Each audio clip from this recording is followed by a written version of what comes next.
नमस्कार मित्रों, मैं कामना मिश्रा ट्रू मीडिया चैनल में आप सभी का स्वागत करती हूं। आज के कार्यक्रम एक मुलाकात में आप सभी का स्वागत है, इस्तकबाल है।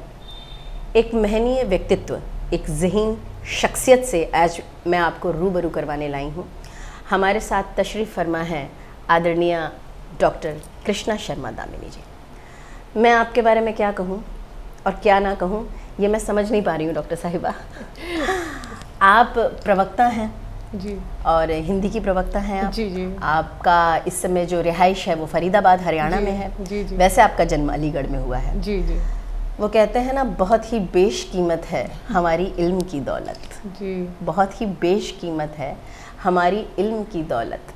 इसी इल्म से मिलती है शायद हमें खुदा की भी निस्बत। वाह, बहुत आप सरस्वती पुत्री हैं और साक्षात हमारे सामने विराजमान हैं।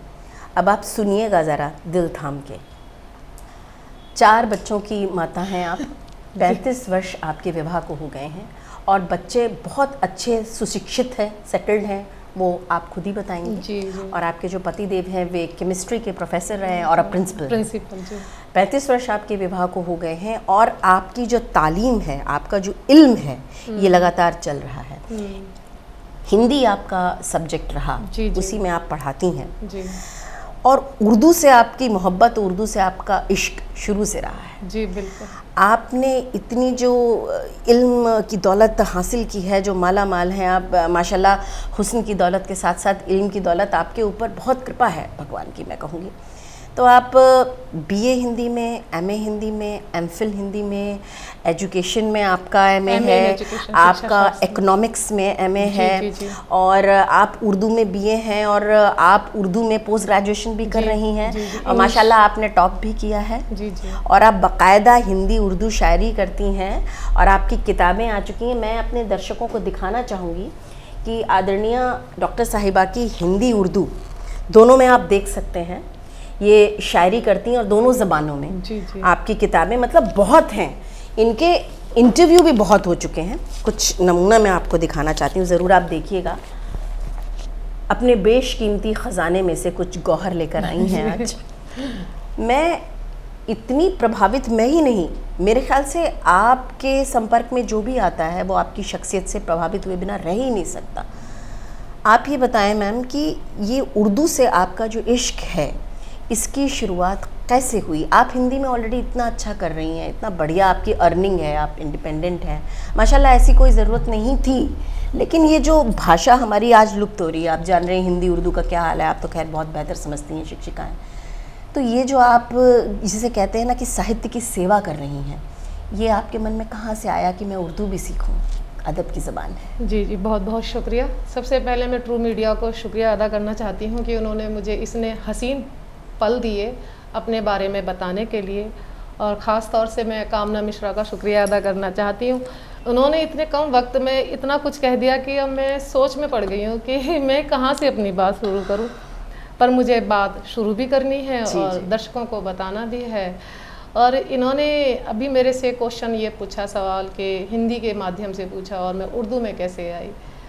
देखिए, अभी तो अब आप न्याय कीजिएगा और आप खुद साक्षी हैं मेरे साक्षात्कार के, कि जब कामना मिश्रा जी ने मेरा तारुफ कराया, परिचय कराया, उन्होंने इतने कम वक्त में कम से कम 50 शब्द उर्दू के बोले। अब आप बताइए कि ये जो ज़बानें हैं, हिंदी उर्दू हमारी हिंदुस्तान की ज़बानें हैं, हम इनसे कहीं से भी दूर नहीं हो सकते। बिल्कुल। आपने कहीं से तालीम हासिल की, मैं कह सकती हूँ कि मैंने बाकायदा तालीम हासिल की जी, लेकिन मैं नहीं जानती कि आप उर्दू के इदारे में कहीं गई होंगी। नहीं गई। नहीं, मेरी उर्दू फिर भी देखिए कि आपने कितने खूबसूरती से कितने लफ्ज़ों को आपने इस्तेमाल किया। बिल्कुल है।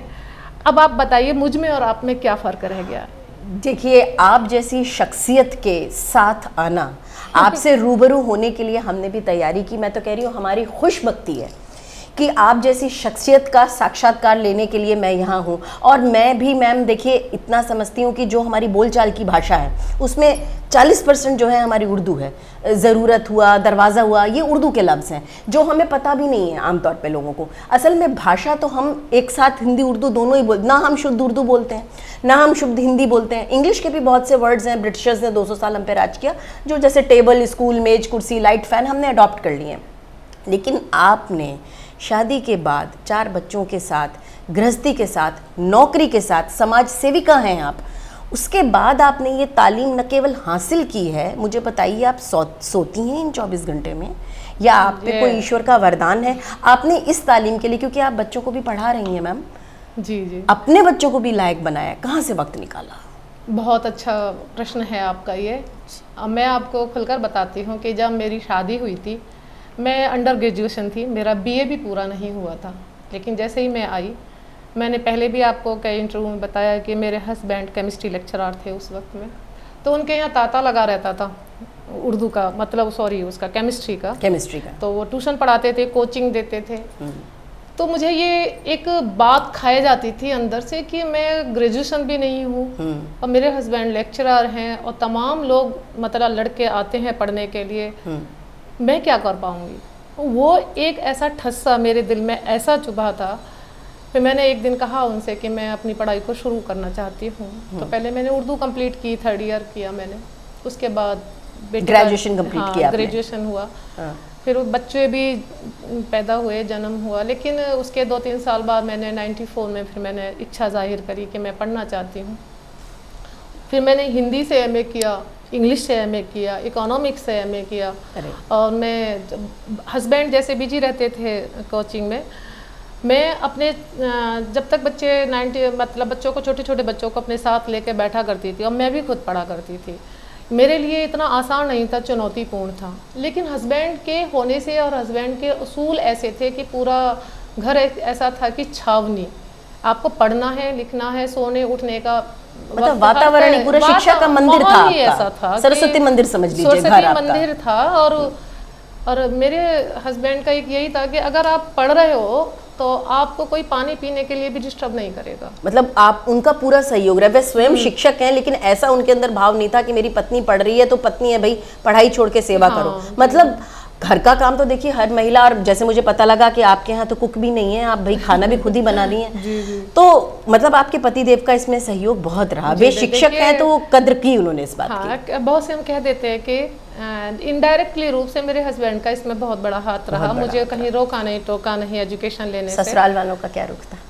ससुराल में ही हस्बैंड का ही रोल है, क्योंकि मेरे सबसे बड़े मेरे हस्बैंड ही थे। और मेरे ससुराल वालों के लिए एक सर्विस, एक जॉब करना, एक पढ़ना सबसे पहली प्रायोरिटी रही। देखिए मेरी सास हैं, आज नहीं है, ऊपर स्वर्ग में हैं, तो वो भी मतलब एक अनपढ़ निरक्षर होते हुए भी उन्होंने अपने बच्चों को, चारों बच्चों को बहुत अच्छी तालीम दी। आपके पति देव 4 भाई बहन हैं, बहुत अच्छा उन्होंने। एक बहन है, 4 भाई हैं, बहुत अच्छी उन्होंने दी। और उनका पूरा जोर यही था कि बच्चे पढ़े बड़े और जॉब करें। तो बहुत से घरों में ये होता है कि हम इतना कमा रहे हैं, इतना कर रहे हैं, तुम्हें क्या ज़रूरत है। तो ऐसा कभी प्रश्न आया नहीं। मैं इसी बात पर आने वाली थी कि आपने कहा कि आपके पतिदेव लेक्चरर थे, घर में तांता लगा रहता था, आपके मन में ठसका हुआ मैं पढ़ूं। आपकी जगह 90% महिलाएं, जो मेरा अनुभव है कि पति अच्छा कमा रहा है तो क्या जरूरत है। और बहाना ये होता है, सुनिए आप लोग, बहाना महिलाओं के पास क्या है कि जी बच्चे हैं, हमारे पास फुर्सत नहीं। 1-2 बच्चे हैं आजकल, 4 बच्चे मैम के, और पतिदेव इतना व्यस्त रहते थे, वे स्वयं शिक्षाविद, लेक्चरर और माशाल्लाह प्रिंसिपल हैं। तो आप बताइए कि अगर आपके पास समय था, और तब देखिए आज व्हाट्सएप भी है, आज हमारे पास घर घर लैपटॉप है, हमारे पास सब कुछ है, उस समय टेक्नोलॉजी इतनी नहीं थी, फिर भी आपने अपने आप को शिक्षा से जोड़ा। आपके दिल में ये ठसका आया या कहीं लाखों में किसी के दिल में आता है? यहाँ मैं आपकी बात को काटना चाहूँगी, ये कहना चाहूँगी, ये जो हमारे पास जितने संसाधन आए हैं ना, ये व्हाट्सएप यूनिवर्सिटी आई है, फेसबुक आया है, ये सोशल मीडिया जितनी आई है, इसके फायदे तो हुए हैं, लेकिन इसका दुरुपयोग बहुत हुआ है। और इसमें हम इतने बिजी हो गए कि हमें जो काम करना है, जिसको प्रायोरिटी देना, हम भूल गए। लेकिन आपने तो सदुपयोग किया है। मैंने सदुपयोग किया। आज भी अगर मुझे पता है कि अब देखिए अब मेरे एग्ज़ाम होंगे, दिसंबर में एग्ज़ाम है मेरे उर्दू के, तो आप बताएं दर्शकों को किस चीज़ के एग्जाम में। देखिए मैं समझ नहीं पा रही हूँ, 35 वर्ष के विवाह हो गए, अच्छी खासी वरिष्ठ शिक्षिका है, प्रवक्ता है भाई, 55 साल की मेरी उम्र है। बताइए अब मैंने कहा ना, हुस्न की दौलत और इल्म की दौलत। भाई मैं ये समझती हूँ कि अगर आप अनुशासन प्रिय जीवन जिए और आप सार्थक रूप में व्यस्त रहें, आपके ऊपर सरस्वती माँ का, मैं कहती हूँ, आशीर्वाद है, जो सौंदर्य आपको मिला है शायद इसीलिए, जो शिक्षा में, और आप मुस्कुरा रही हैं। मैं आपको बता दूं 3.5 घंटे मोहतरमा को लगे हैं यहाँ आने में। और उसके बाद भी समय, और मैं महीनों से आपसे कह रही हूँ कि मैम हाँ 6 महीने कम से कम मुझे हो गए हैं, इतनी व्यस्त रहती हैं। 15 अगस्त पे भी ड्यूटी है, बताइए। और फिर भी आप इम्तिहान दे रही हैं, नमन है देवी आपको। नहीं ऐसा नहीं है। देखिए आप दर्शकों को बताइए। मैं हर औरत को कहना चाहती हूँ कि आप अपने लक्ष्य को प्रायोरिटी दीजिए। अपनी ज़िंदगी एक आपकी पर्सनल ज़िंदगी से हटकर एक और ज़िंदगी है आपकी शख्सियत कि आप आम बन के ना रहें। आप खास बनने के लिए बहुत चांस है। देखिए आम आदमी को कोई याद नहीं करता, जब खास बन जाता है तो आप खास हैं अपने घर के लिए, लेकिन समाज के लिए खास बनना बहुत चुनौतीपूर्ण है। और जब आप बाहर निकलते हैं खास, आप अपने आप खुद बन जाते हैं। मैं इस सरकारी जॉब में आने से पहले मैं प्राइवेट स्कूल में प्रिंसिपल भी रही। वो स्कूल एक ऐसा था, मैं आपको बताना चाहती हूँ, उस स्कूल का उद्घाटन मेरे ही हाथों से हुआ था। एक भी बच्चा नहीं था उस स्कूल में। उसके जो ऑनर थे उन्होंने मुझसे इतनी उम्मीदें रखी कि मैडम मेहनती, देखिए मेहनती किया हुआ आदमी जो मेहनत करता उसकी ज़रूरत हर जगह है। बिल्कुल हर जगह वो अपनी, उसे जगह बनाने की ज़रूरत नहीं पड़ती। बिल्कुल मेहनती आदमी की जगह खुद ब खुद बन जाती है। बिल्कुल। मैम आप ये बताइए, मैंने तो ये भी सुना है कि आप उर्दू में PhD करने का भी इरादा रखती हैं। बिल्कुल, मेरे ये फाइनल हो जाएगा दिसंबर में। और ये देखिए मेरे को असाइनमेंट बनाने टाइम नहीं मिलता। मैं 4:30 बजे उठ के पहले तो अपना 30-40 मिनट का जो भी है वर्कआउट ज़रूर करती हूँ। वर्कआउट वो हम देख रहे हैं, क्योंकि जितना अच्छा आपका मेंटेनेंस है माशाल्लाह। आप देखिए 55 वर्ष की उम्र कोई कह के बता दे। आप तो कैमरे के लेंस से देख रहे हैं, मैं रूबरू देख रही हूँ। मैं कह रही हूँ हुस्न की दौलत, इल्म की दौलत, अनुशासन, हाँ ये मेहनत, अनुशासन सबसे बड़ी चीज़ है। बिल्कुल। और बच्चे चारों वेल सेटल्ड। तो मैम फिर आप PhD भी उर्दू में करेंगी। अग्रिम शुभकामनाएं हैं आपकी, और आप दिनों दिन तरक्की करें। अच्छा, आपको बहुत से अवार्ड्स मिल चुके हैं, बहुत से साक्षात्कार। आपके DD उर्दू का साक्षात्कार तो स्वयं मैं साक्षी हूँ, मैंने देखा 2-3 बार देखा आपका। काफी इंफॉर्मेशन वहीं से मिली। बहुत मुतासिर है मेरे से, बहुत प्रभावित नहीं, बहुत महिलाएं मैम जो भी कुछ करना चाहता है। और आपकी तो शख्सियत के, आपकी जो विद्यार्थी हैं, छात्राएं विशेष रूप से कह रही हूँ, जी जी, वे भी तो आपसे बेहद प्रभावित होंगी। कुछ बताएं मैम। हाँ ये देखिए मेरा एक, मैं जिस तरीके से बताया सरकारी महकमे में हरियाणा एजुकेशन में हिंदी प्रवक्ता हूँ। तो मेरा 16 साल बाद एक ट्रांसफ़र हुआ। अभी पहले मैं लड़कों के स्कूल में थी, तो लड़कों को पढ़ाने में मुझे कतई भी प्रॉब्लम नहीं आई कि शुरू से लड़के पढ़ाए मैंने। लेकिन बाद में जब लड़कियों के स्कूल में मेरा ट्रांसफ़र हुआ तो मुझे दिक्कत ये आई। देखिए मैं खुद एक महिला हूँ और मेरे घर में भी बेटियाँ हैं, तो वो लड़कियां मुझे स्टूडेंट की बजाय अपनी बेटियां ही नज़र आने लगी। और उनकी छोटी छोटी, पहले मुझे समझने में 6 महीने लगे उनको। लेकिन आज का वो दौर है कि वो लड़कियां मेरे पास, मैं उन्हें पढ़ाती भी नहीं, उनके सेक्शन में मेरा पीरियड भी नहीं लगता। लेकिन वो जब भी मशवरा होता है कि मैडम, अब आपको छोटी सी एक बात बताती कि मैडम आपको वक्त कम मिलता है। हाँ। कि आप प्रोग्राम रात को तो हमने देखा था आपको लाइव पे कि आप प्रोग्राम दे रहे थे और आप सुबह भी आ गए। फिर मैं ये कहती हूँ, मैं शौक एंड ज़ौक सबसे कीमती चीज़ है। अगर आपको मैं कहूँ कि आपको मैं 100 रुपये दूंगी सुबह, तो आप 4 बजे उठेंगे कि नहीं उठेंगे? आप बच्चे से कह के देखिए कि तुझे 100 रुपये देंगे, बच्चा 4 नहीं 3:30 बजे उठ जाएगा। बिल्कुल मैम, आप ऑल इंडिया हिंदी उर्दू एकता ट्रस्ट की अध्यक्षा हैं। मतलब केवल पढ़ लिख ही नहीं रही हैं, बाकायदा मुशायरा, कवि सम्मेलन खुद भी कराती हैं और प्लेटफॉर्म देती हैं उन लोगों को भी जिन्हें बहर में लिखना नहीं आता। उनको भी आप प्लेटफॉर्म देती हैं। ये कहा कल परसों मेरे पास एक कवि महोदय हैं, उनका आया कि आपके यहाँ पढ़ने के लिए हम बिना पढ़े चले आए। मैंने कहा बिना पढ़े क्यों आए? कि बड़ी लंबी कतार थी। मन की अगर आपको अगली बार आना है तो 6 लोगों को लेकर आना, और ज़्यादा वक्त लगेगा। देखिए चुनिंदा लोगों को हर कोई पढ़ाना चाहता है, बिल्कुल। वो चुनते हैं, 10-15 लोग पढ़ाए और पढ़ दिए। लेकिन आज हमारे साहित्य को अगर हम बढ़ाना चाहते हैं, अक्सर हम 2 सब्जेक्ट को ही लिटरेचर मानते हैं, इंग्लिश और हिंदी। मेरा यह मानना है खूबसूरत लिटरेचर हमारे हिंदुस्तान में हिंदी और उर्दू तो मौजूद है ही है, बिल्कुल है ना। इंग्लिश भी लिटरेचर में आता है। 3 लिटरेचर हमेशा अपने बच्चों को बताइए। 2 लिटरेचर नहीं है, इंग्लिश हिंदी, उर्दू भी लिटरेचर है। हाँ, अगर आप पराकाष्ठा पे जाएं और अच्छी चीज़ों को अगर हासिल करना है तो 3 लिटरेचर हैं, 3 साहित्य हैं, हिंदी, इंग्लिश, उर्दू। और मैं ये चाहती हूँ कि जो आज ये बताइए कि हम बच्चे कहते हैं, हिंदी सब्जेक्ट लेते हैं कि हम हिंदी बोलना जानते हैं, हिंदी हमारी मातृभाषा है। मातृभाषा है, वो क्षेत्रीय भाषा है। बिल्कुल, आप सही कह रही हैं। विश्व स्तर पर बोलने वाली हिंदी के लिए आपको मेहनत करनी पड़ेगी। आपको अपने बड़ों का सानिध्य लेना पड़ेगा। ये देखिए, हमारी माँ कितनी भी अनपढ़ है, लेकिन जब जीवन के गुण रहस्य उसी के पास है। हम जब डिस्टर्ब होते हैं और हम आज भी सर्च करते हैं तो गूगल बाबा पे जाते हैं। हाँ। नाम मैं गूगल बाबा ही बोलूंगी। जी जी जी। लेकिन जब मैं परेशान होती तो मुझे ऐसा लगता है मुझे अपनी माँ की याद आती। नहीं, बिल्कुल सही कहा आपने। माँ का तो कोई सानी नहीं है, आप बिल्कुल सही मतलब कह रही हैं। ये आजकल आप भी तो माँ हैं, सिर्फ उन बच्चों की नहीं जिन्हें जन्म दिया है, उन तमाम बच्चों की जिन्हें आपने पढ़ाया है। अपने स्टूडेंट से कहती हूँ, जब मैं उनकी धमकाती हूँ, जब वो उनकी गलतियां देखती हूँ, मन की मैं तुम्हारी माँ की भी माँ हूँ। नहीं, तुम्हारी माँ ने भेज दिया, वो सिर्फ तुम्हें नहला सकती है, धुला सकती है, पहना सकती है, खिला सकती है, आगे का फ्यूचर मैं बना सकती हूँ। गुरु का दर्जा तो उनसे भी ऊंचा है ना। तो इस बात को लेके बड़े हंसते थे लड़के जब अब तो उम्र खैर ऐसी हो गई कि अब तो कोई नहीं बोलता। माशाल्लाह, ये मत कहिए कि उम्र हो गई आपकी, क्या बात कर रही हैं आप कि मैं तुम्हारी माँ की भी माँ हूँ। तो बच्चे जो हंसते थे, मैं माँ की भी माँ हूँ, मैं तुम्हारा मतलब इस तरीके से तुम जो शरारतें करते ये करते, मेरा पूरा अधिकार। आपने बहुत बच्चों को, अच्छा आप अपने बच्चों के बारे में बताइए, बच्चे आपके क्या क्या कर रहे हैं? हमारे दर्शक जानना चाहेंगे कि इतनी व्यस्त शिक्षिका है, समाज सेविका है और साहित्यिक संस्था चला रही हैं, पढ़ भी रही हैं, विद्यार्थी भी हैं, आपके बच्चे क्या कर रहे हैं? अगर मैं अपने बच्चों को लेके बताऊं, मेरे बच्चे 4 हैं।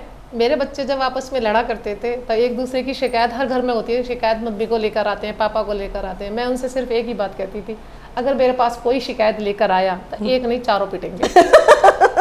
बहुत बढ़िया, बहुत बढ़िया। कोई भी शिकायत लेके नहीं आता था कि एक नहीं, हम चारों ही पिटेंगे। जी जी। और खाना भी सबको एक साथ ही खिलाती थी जी। उनको मतलब तैयार करना है, जैसा भी देना है, सबका काम एक बार में ही एक ही टाइम होता था। फिर भी आपके ऊपर तो बहुत जिम्मेदारी थी ना, और आज भी आप पर मुझे ऐसा लगा नहीं कामना जी कि मेरे ऊपर जिम्मेदारी है, क्योंकि बिल्कुल टाइम पीरियड ऐसे होते हैं। आपका मतलब दिनचर्या जो है बहुत संयमित, आपकी बहुत संयमित थी। अगर मुझे 1 घंटा इसमें देना तो वो 1 ही घंटा देना है, 1 से 5 मिनट नहीं हो सकते। आपको अपनी भी पढ़ाई, जैसे कॉलेज में 40 मिनट का एक पीरियड है, आप 5 मिनट फालतू इस पीरियड में नहीं रह सकते, क्योंकि दूसरा लेक्चर आपका लेक्चरर वेट करेगा, प्रवक्ता ले वेट। तो ऐसे ही हमारी जिंदगी का कुछ असूल हैं। आप टाइम पीरियड बांधिए कि इससे मिनट ज्यादा नहीं करना। और मैं अपनी महिलाओं को, अपनी खवातीनों को ये कहना चाहती हूँ कि आपके अंदर कोई जज्बा है तो आप पहले तो आप चेक कीजिए कि आपके अंदर शौक क्या है, बिल्कुल किस लाइन में जाना चाहती है आप। लाइन चलो आपको पता भी नहीं है कि लाइन है,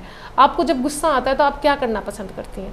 मुझे जब गुस्सा आता था, मैं आपको सच बताती हूँ, मैंने एक कोर्स नहीं किया, मैंने बहुत सारे कोर्स किया। मैंने ब्यूटिशियन का कोर्स किया, पेंटिंग का किया, यहाँ तक कि सिलाई का भी डिप्लोमा किया पर मैंने सिया एक रुमाल भी नहीं है उसके सीखने के बाद भी। लेकिन मुझे ये नहीं लगा कि मुझे ये नहीं आता। आपने उसी 24 घंटे सबके पास हैं। हाँ, और ऐसी शख्सियत से रूबरू होना, यहाँ सब शख्सियत मैम ऐसी हैं जो सबको इंस्पिरेशन मिले। ये वीडियो तमाम लोग देखेंगे, 65 देशों में जाता है और ख़वातीनो हजरात सब देख रहे हैं। जाने कितनी खातून हैं जो आपसे ये इस इंटरव्यू के बाद इतना ज़्यादा इंस्पायर हो जाएंगी, इतना ज़्यादा प्रेरणा लेंगी कि देखिए आप लोगों के जो पास ये रोना है कि समय नहीं है। तो आप देखें मैम, आप बताएं आपके चारों बच्चे क्या कर रहे हैं? मेरी बड़ी बेटी है, दोनों दामाद हैं, मेरे दामाद और मेरी बेटी जो है बजाज फाइनेंस में मैनेजर है, सीनियर मैनेजर हैं। उससे छोटा बेटा मास्टर इंजीनियरिंग फ्रॉम यूके, उसने अपनी कंपनी वर्क है, वो पहले वर्क आउट था एक कंपनी में, लेकिन उसने छोड़ दी। कहते हैं ना कि शहनशाह की तरह जीना चाहता है। अब हिंदुस्तान में है, अब हिंदुस्तान में ही है, अब बहुत अच्छा है। और मैं ये कहूँ कि बहुत ही एक अपने पापा का तो बहुत ही आज्ञाकारी है। और बच्चे हैं बहुत पितृभक्त है, पितृभक्त। लेकिन मेरे बच्चे चारों बहुत अच्छे हैं, बहुत ही अच्छे। लड़कियां मेरी बहुत मेरे नज़दीक है, मेरे दिल का कलेजा है एकदम एक तरह। और दूसरी बिटिया आपकी? दूसरी बिटिया मेरी जो है वो क्या नाम, पहले कस्टम ऑफिसर से, तो अब वो यहाँ पर दिल्ली स्टेट में एजुकेशन डिपार्टमेंट में सेक्शन ऑफिसर है। और छोटा जो सबसे छोटा है 23-24 साल का है, सक्षम शर्मा, वो जो है बेंगलोर में कंप्यूटर साइंस इंजीनियर है। कमाल है मैम, अपने बच्चे भूपेंद्र शर्मा, महिमा शर्मा, सक्षम शर्मा। अब मेरे हस्बैंड केमिस्ट्री लेक्चरर, वो हस्बैंड वो अब जो प्रमोटेड अब प्रिंसिपल हरियाणा एजुकेशन डिपार्टमेंट, क्या नाम है सर का? ओम प्रकाश शर्मा जी शर्मा। तो मैं ये कहना चाहती हूँ तमाम अपनी महिलाओं से, अपनी मतलब संग सहेलियों से, कि देखिए आप अपनी हम उम्र के साथ ना, मैं ये नहीं कहती कि आप बैठिए मत, आप अपनी उम्र के साथ बैठिए, वक्त बिताइए, लेकिन कुछ हासिल करना है तो अपने से बड़े उम्र के साथ लोगों के साथ बैठिए, उनके पास तजुर्बा ज़्यादा है। और एक शख्सियत जो होती है, एक सफल शख्सियत होती है और एक असफल होती है। बिल्कुल। जो असफल हो चुकी है उनसे आप बात कीजिए, क्योंकि संगत का बहुत असर पड़ता है, बहुत असर पड़ता है कि जो असफल रहे हैं, मैं अपने आप को अभी भी असफल मानती हूँ। अरे अब ऐसा ना कहें, नहीं, मैं ये बताती हूँ असफल इसलिए मानती हूँ कि मुझे जिस वक्त में जो एजुकेशन मिलनी चाहिए थी उस वक्त में नहीं मिली, है ना। और आज वो ठस्सा मैं कितना भी मैं पढ़ लूँ, लेकिन मुझे वो वक्त, वो जिस जगह से, जिस वक्त से मैं जहाँ चली थी, जिस चौराहे से मैं चली थी, आज मैं उसी नुक्कड़ पे अपने आप को खड़ा पाती हूँ कि मेरी आज एजुकेशन कंप्लीट होती तो हो सकता है जो भी होता है, लेकिन ये कहते हैं कि कुदरत के गर्भ में पता नहीं क्या कुछ नियम खजाना होता है। मैम देखिए, ये इंस्पिरेशन शायद वो आपके लिए नहीं, लेकिन वो औरों के लिए मिसाल बन गया। वो औरों के लिए मिसाल बन गया कि बच्चे होने के बाद और एजुकेशन अधूरी होने के बाद आपने बाद में इतना कुछ हासिल किया। हाँ, तो बहुत सारी खातून ऐसी हैं जो शादी के बाद कर सकती हैं। मुझे कभी ये उम्मीद नहीं थी कि मेरे पास कभी चवन्नी भी रहती हो, कभी ये मैं सोच नहीं थी कि मैं 10 रुपये भी कोई चीज़ खरीद के इच्छा जाहिर होती थी तो मैं, हस्बैंड मेरे साथ जाते थे, वो खरीदवाते थे। लेकिन आज लाखों की क्या कि जो भी मेरा मन आता है अपने उसमें ले लेती हूँ। देखिए कितनी अच्छी बात है ये, कि एक ये भी किसी को पता नहीं होता घर में कि मैं क्या खरीद रही हूँ। सरस्वती के साथ लक्ष्मी की कृपा अपने आप ही है। सरस्वती के साथ में लक्ष्मी का वास होना बड़ा मुश्किल, बहुत मुश्किल है। लेकिन अगर आप अंदर से हैं तो वो भी दोनों स्त्रियां हैं, तो वो देवी दोनों प्रतीक, स्त्रियों का ही प्रतीक है। आपको दोनों को संभाल कर रखना पड़ेगा। शिक्षा के साथ साथ अगर आप में पेशेंस है, सब्र है, तो लक्ष्मी खुद पे खुद सरस्वती के साथ बैठे। सुन रही हैं आप लोग, सुन रही हैं, आप में इतनी बातें हैं, स्वयं को मेंटेन करके रखना। देखिए सौंदर्य का आधिपत्य है, नारी का आधिपत्य है सौंदर्य पर, ठीक है, उसको भी बरकरार रखा है आपने, सौंदर्य शिक्षा भी रखी। अगर आप सौंदर्य पे जाएंगी तो सौंदर्य शास्त्र, मतलब आज का जो साहित्य है वो सौंदर्य शास्त्र में फंसा हुआ है, मैं ये मानती हूँ। बिल्कुल, मैं वही बात कहने वाली थी कि नारी सौंदर्य के इर्द गिर्द हमारी गजलें, कविताएं, मतलब सब उस पे ही हैं। अच्छा मैम, आप इतनी अच्छी कविता पढ़ती हैं, आपने नारियों पर बहुत कुछ लिखा है, लेकिन आपकी एक कविता है जिससे बहुत जोश आता है, बहुत लंबी कविता है, कुछ पंक्तियां हमारे दर्शकों के लिए। देखिए आपने अच्छा याद दिलाया, बहुत खूबसूरत 40 मिनट की कविता है, मैं आपको लेकिन बता दूं, बस कुछ पंक्तियां आपको चंद में बता देती हूँ आपकी पहचान के लिए, और आपके अंदर ये मौजूद होना चाहिए और आपको महसूस करना चाहिए कि आप हो क्या। बहुत प्रेरणा कि हम धरती का सूक्ष्म रूप, हम धरती का सूक्ष्म रूप ये उनके लिए है जो औरत को सिर्फ एक सूक्ष्म मानते हैं, पैर की जूती मानते हैं। और मैं आज खुले शब्दों में कहना चाहती हूँ कि जब ये पैर की जूती समझ गए अब आप, बिल्कुल, हम धरती का सूक्ष्म रूप पुरुषत्व हम ही पर उगता है, सूरज भी वंदन करने को रोज गगन पर चढ़ता है। मह कलम महादेवी की सेना नायक भी हम हैं, सत्ता का परिवर्तन करने वाली महिला भी हम हैं। कविता बहुत खूबसूरत है। लेकिन एक शेर मैं महिलाओं के हवाले से कहना चाहती हूँ। एक शेर लखनऊ की सरजमी से उगा था जी, ठीक है। एक शायरा ने कहा था कि जिस घर को बनाने में मेरी उम्र लगी है, जिस घर को बनाने में मेरी उम्र लगी है, उस घर पे मेरे नाम की तख्ती भी नहीं है। बिल्कुल, और आप सबके अंदर यह ख्याल भी आता होगा। लेकिन वहीं पर मैंने एक कृष्णा शर्मा दामनी ने ये शेर कहने की कोशिश करी कि तारीकियों से जंग लड़ी है तमाम उम्र जी, तारीकियों से जंग लड़ी है तमाम उम्र, हमको नसीब जश्न चरागा नहीं हुआ। बहुत खूबसूरत। हमको नसीब जश्न चरागा नहीं हुआ। और आजकल जो मेरी पहचान है और हमेशा मेरी यही पहचान रहेगी, मैं चाहती हूँ कि आप भी मुझे उसी पहचान में जानें कि मेरी राहबर है हिंदी, मेरी रहनुमा है उर्दू। मेरी राहबर है हिंदी, मेरी रहनुमा है उर्दू। मैं इन्हीं के नक्शे पा पर यहाँ चल सकी हूँ अब तक। मैं हूँ अंदलीबे गुलशन, मेरा इसमें आशियाना, मैं सदा वहीं रहूंगी जहाँ पल सकी हूँ अब तक। बहुत खूबसूरत। एक मैम बहुत खूबसूरत शेर आप ही को नजर करती हूँ। जी जी। खुदा जाने वो किस लहजे में मुझसे बात करता है, सभी खातून को नजर करती हूँ। ये हस्बैंड के लिए देखिए, वो कभी कभी ऐसा लगता था ना कि हमें लगता है कि हमारे घर में कोई हमारी कोई पहचान नहीं है, कोई जगह ही नहीं है, कोई कोना ही नहीं है शायद। इसीलिए ये शेर मैंने चुना। तमाम शेर आपके हैं मेरे पास, और ये शेर सुनिएगा, बहुत सी खातून इससे जुड़ पाएंगी। खुदा जाने वो किस लहजे में मुझसे बात करता है, कभी सब कुछ हूँ मैं उसकी, कभी कुछ भी नहीं होती। बहुत खूबसूरत।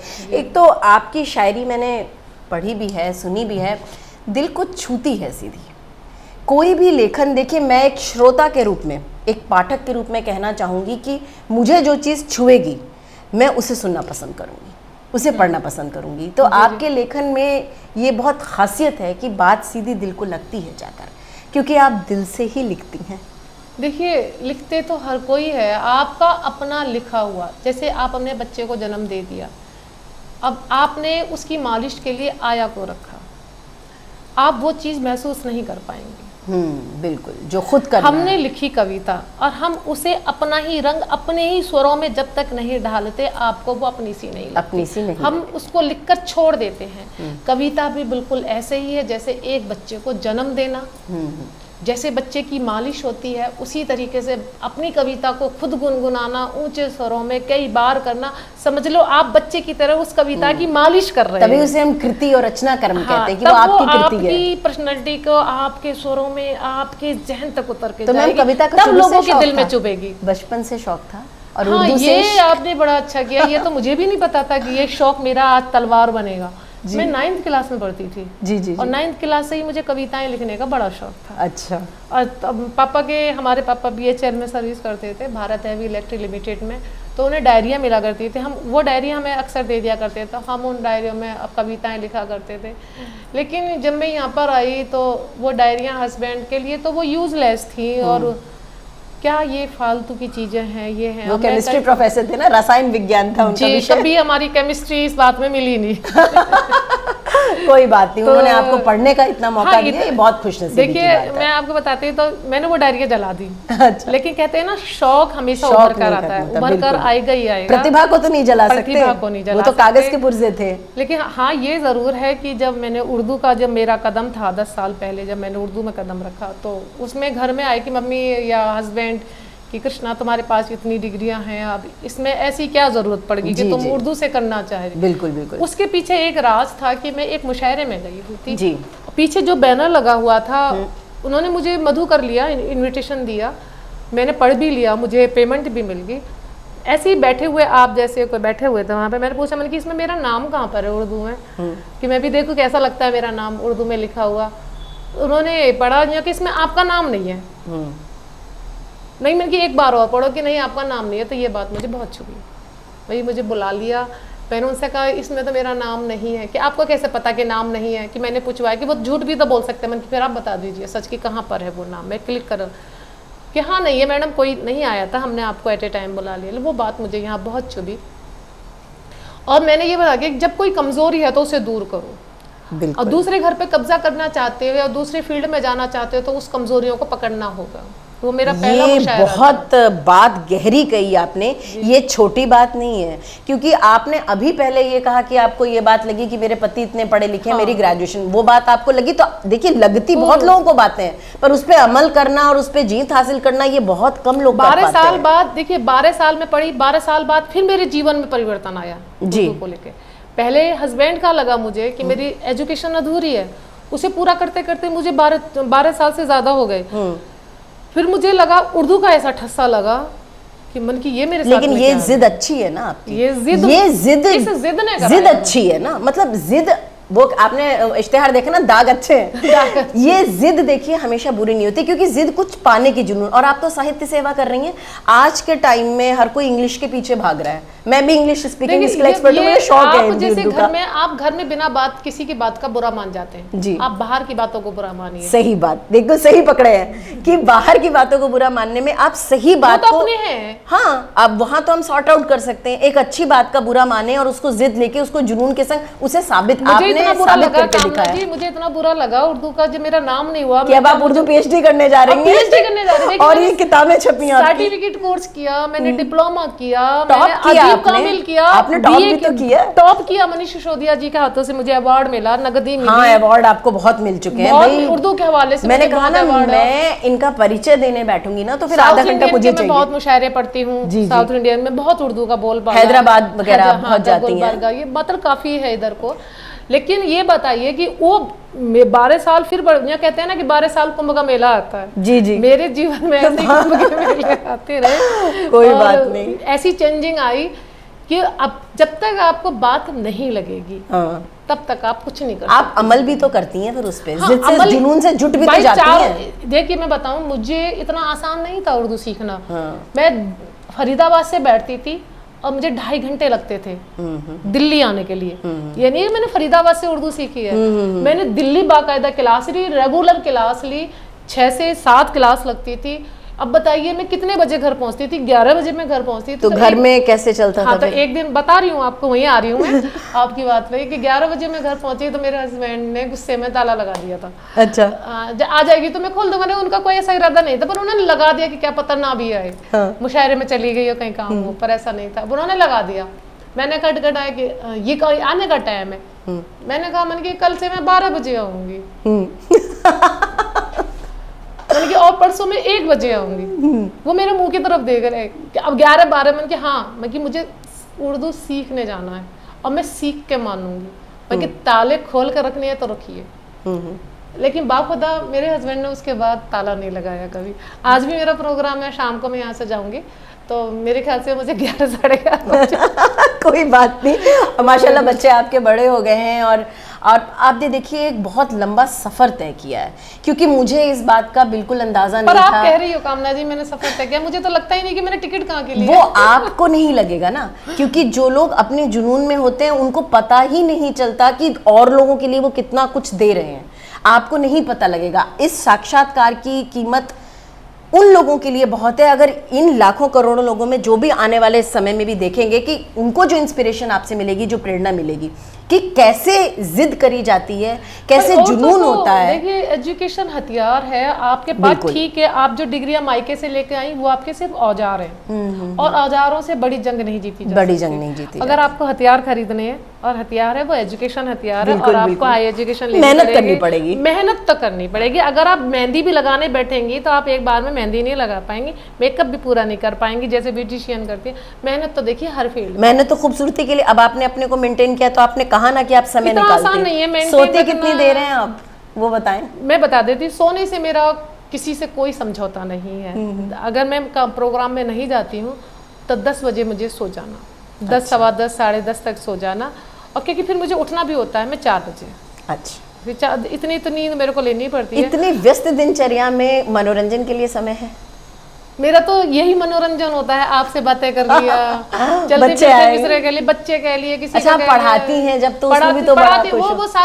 वो सारा मनोरंजन मेरा क्लासों में हो जाता है। स्टूडेंट्स के मैं साथ। क्लास में कहती हूँ, स्कूल में जाती हूँ, जब मैं कॉलेज में जाती हूँ, मैं वहाँ जीती हूँ। अच्छा। और अपनी कर्म जब 2:30 बजे के 3 बजे के मैं मरती हूँ।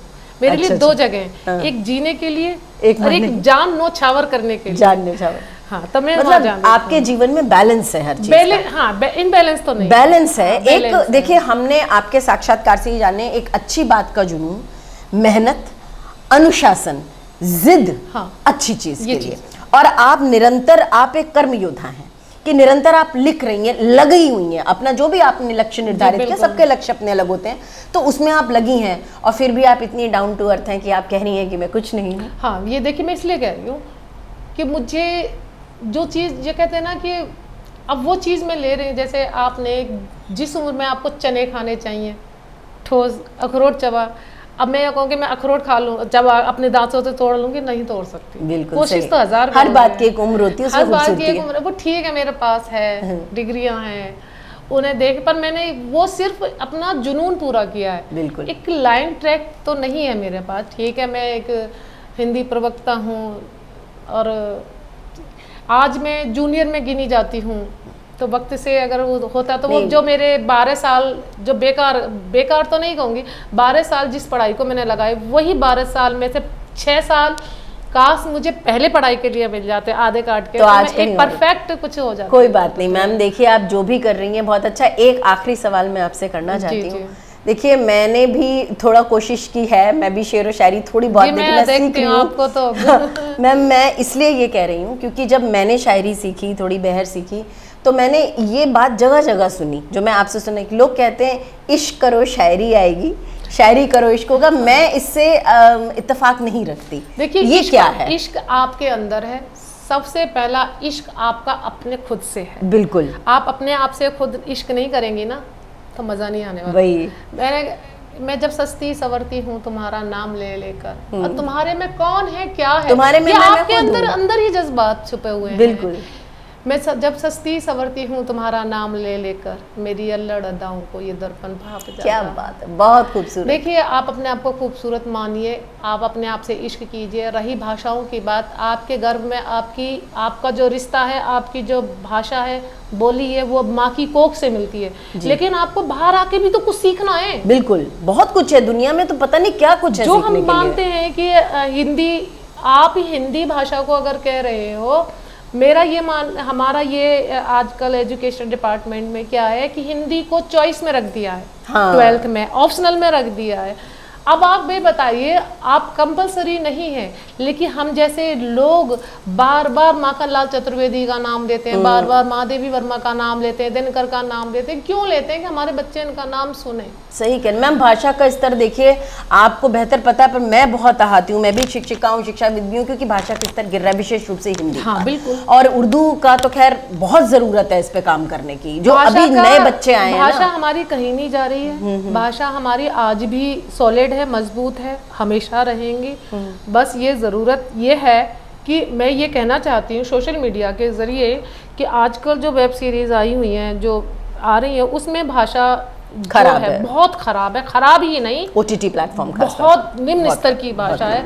हमारे बच्चों पे बहुत उसका गलत असर पड़ता है। अगर भाषा को सुधारना है, ये फिल्म इंडस्ट्री एक ऐसी चीज़ है, वेब सीरीज़ एक ऐसी चीज़ है कि अगर यहाँ भाषा को सुदृढ़ रूप से प्रयोग किया जाए तो हर घर में भाषा बहुत अच्छी और उच्च कोटि की भाषा। बिल्कुल। चाणक्य सीरियल आती थी, उसमें भाषा देखिए, महाभारत में भाषा, सब भ्राताश्री बोलने लगे थे। बहुत से शब्दों का मतलब एक अच्छा माध्यम है, इसके ऊपर बहुत वर्क किया जाना चाहिए। अगर मैं आज भी चलते चलते बच्चों पे, हालांकि मेरे बच्चे उर्दू नहीं बोलते हैं, अगर मैं उन्हें डांट देती हूँ, कोई ऐसे घर में शब्द बोल देते हैं, जैसे हम बोल देते हैं बच्चों को, बोल देते हैं नकारा करके, तो मुझे सीधा टोक देते हैं, हाँ मैडम, मम्मी तुम तो उर्दू से हो, तुम कैसे बदतमीजी कर सकती हो। नहीं, वाकई उर्दू बड़ी अदब की ज़बान है, बहुत खूबसूरत ज़बान है, बड़ी शीरी ज़बान है, बड़ी नज़ाकत वाली, बड़ी नफासत वाली ज़बान है। इसके लिए तो खैर एक अलग से इंटरव्यू हो जाए, लेकिन मैं ये मानती हूँ कि भाषाओं पे तो बात नहीं है, लेकिन भाषा हमारी अपनी है।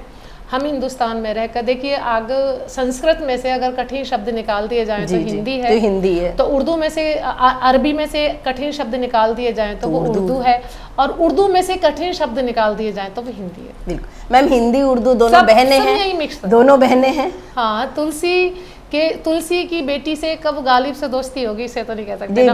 तो इश्क तो गालिब से है, और कौन कहता है कि इश्क किसी और से करना पड़ेगा? गालिब से इश्क कर, तो गालिब से इश्क कर लो, और प्रेम हिंदी से कर लो। बिल्कुल, बहुत सही बात कही आपने। जो इश्क और शायरी वाला मैंने आपसे पूछा, मतलब ये इश्क आप कह रही हैं खुद से कीजिए, मैं भी वही मानती हूँ कि अपनी अदा पर मैं हूँ फिदा, कोई चाहे न चाहे मेरी भला, अपने ही दिल से दिल है लगा, कोई चाहे न चाहे मेरी। जब आप अपने इश्क नहीं करेंगे तो आप फिर फिट भी नहीं रह सकते। आप बिल्कुल सही कह रही हैं। अपनी इज्जत भी करनी चाहिए और अपने आत्मसम्मान को भी लेके रहना चाहिए, और अपना जो अनुशासन है वो तो है ही। मैम बहुत अच्छा लगा आपसे रूबरू होकर, आपका इंटरव्यू लेके, और मेरी ये कामना है कि जितने भी लोग सुन रहे हैं वो सब बहुत प्रेरणा लें और अपनी ज़िंदगी में एक सकारात्मक बदलाव लेकर आएँ। डॉक्टर कृष्णा शर्मा दामिनी का जो सफ़र है वो अभी जारी है।